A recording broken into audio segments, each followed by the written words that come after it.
So when I first got into American Express credit cards and membership reward points, I was definitely overwhelmed with the amount of options there are to redeeming points.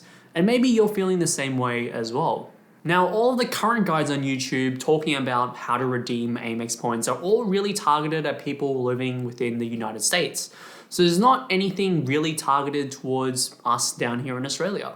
So I looked into the details and did quite a bit of research, and what I found is that most of the methods that you can use to redeem your points actually give you pretty mediocre value overall as a consumer. But there are some methods out there that give you way more value as a consumer. So that's why in this video, we're going to go through a full guide of how to redeem your AMEX points for things like statement credits, gift cards, shopping, and of course, travel. We'll go over how to get maximum value for your AMEX reward points, and we'll do so in a very simple to follow way. So even if you're a beginner, this is going to be very helpful for you as well.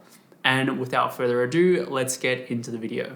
Okay, so the first way to redeem your points is by using them to redeem statement credits. Now to do this, you're simply going to want to log into your AMEX account point and then click on this button here that says use points for charges. And then from here, you can easily select which of your past transactions you want to use points to pay for. So for example, I've selected my most recent transaction here, which was for $17.69. And if I want to redeem this transaction for points, we can see that this will cost me 3,538 points. Now, in terms of how much value you're getting for your reward points, all we have to do is a simple calculation. Simply divide the amount of money that we're getting divided by the amount of points that we need to use. We can see that based on this calculation, we're getting 0.5 cents per point that we're using. Now, with most AMEX credit cards out there within Australia, you'll be getting 2 AMEX points for every $1 that you spend on eligible purchases. This means that you'll be getting 1% cash back for every dollar that you spend on your AMEX credit card. Now, the next method of redeeming your points is by shopping with your points. Now, to do this method, you're going to want to go to your points summary page and then click on this button up here, which says use points, and then select shop with points. Now, in Australia, you have a few different options when it comes to shopping with points. Unlike in America, where AMEX has a dedicated store where you can buy items directly, unfortunately, Australia doesn't have that, and instead they've partnered with retailers such as David Jones. So let's say, for example, I was on the David Jones online store, and let's say I was browsing and wanted to buy these Balenciaga track sneakers, which are currently on sale for $999. Now, when you check out, you'll have several different payment options, but what you're going to want to do is actually select shop with AMEX points. And then you'll have the option to actually pay for the item using your AMEX points. In this example, we'll be needing to spend 159,840 AMEX points to pay the shoes off in full. Once again, doing a quick calculation, this equates to also 0.5 cents per point in value. So much like the statement credit option, shopping with points also gives an equivalent amount of value at 0.5 cents per point. Now, if you don't want to shop with David Jones and wanted more flexibility in terms of what stores you shopped at, if you have a PayPal account, you can actually use your membership reward points as well to actually pay off purchases that you make when you pay with PayPal. When you log into your PayPal account and you've linked your AMEX credit card to your PayPal, then you'll be able to see how much membership rewards value you can redeem. And as we can see here, there's $1,273 of spendable rewards based on 254,794 reward points, meaning this method also gives us 0.5 cents per point in terms of value. Now, I'll save myself the hassle of continuously doing this calculation over and over again, but in Australia, unfortunately, all of the methods except the last one that we're going to talk about later all gives you 0.5 cents per point in value, which in comparison to the benefits received in other countries like the United States is actually significantly less.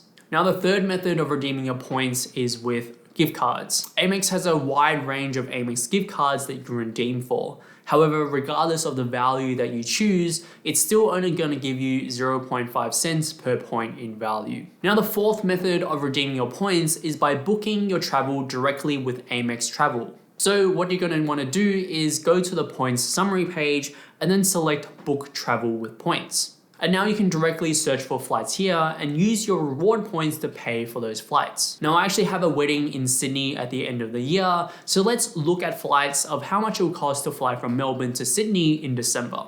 On this next page here, AMEX gives you different price points for different flight dates that you might want to consider. So for this option, we'll go with the cheapest option here. So we can see that a flight from Melbourne to Sydney is going to cost us $158 one way, or in total 31,600 points, which if you do the calculation again is just 0.5 cents per point in value. So it seems like even with redeeming for travel directly with AMEX, we're only ever going to get 0.5 cents per point in terms of value.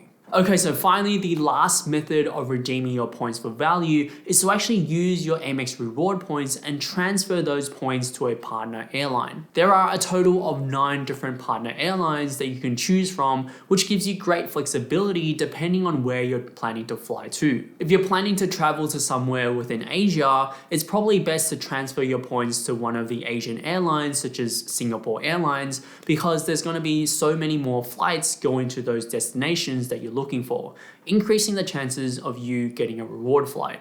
Now for this example, let's look at transferring points to Singapore Airlines, which has a transfer rate of 2 reward points to 1 KrisFlyer point. Now for this example here, let's say we're wanting to fly to Singapore. What you're going to want to do is go onto the Singapore airline website and sign into your account. If you don't have an account, it's free to create and only takes a few minutes. And this applies to any of the other 9 partner airlines which are eligible to transfer points to. We'll then want to search for flights and then select redeem with points. So we're wanting to travel from Melbourne to Singapore and we'll leave on the 11th of October and then return after 5 days on the 16th. We can see that our flight from Melbourne to Singapore is going to cost us 28,000 KrisFlyer points. So let's go ahead and select that.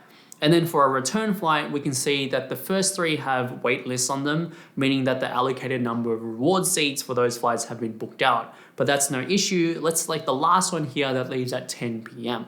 So in total, our return flight to Singapore from Melbourne is going to cost us 56,000 KrisFlyer miles and $176.59 in airport taxes. Now, if we remember the transfer rate between KrisFlyer miles and AMEX reward points, it's at a 2-to-1 ratio, meaning we'll need to spend at least 112,000 AMEX reward points to get the equivalent 56,000 KrisFlyer miles. Now let's book that exact same flight, except this time actually just using money to see how much value we're getting through this redemption process. So for the exact same flight, it's going to cost us $683 from Melbourne to Singapore.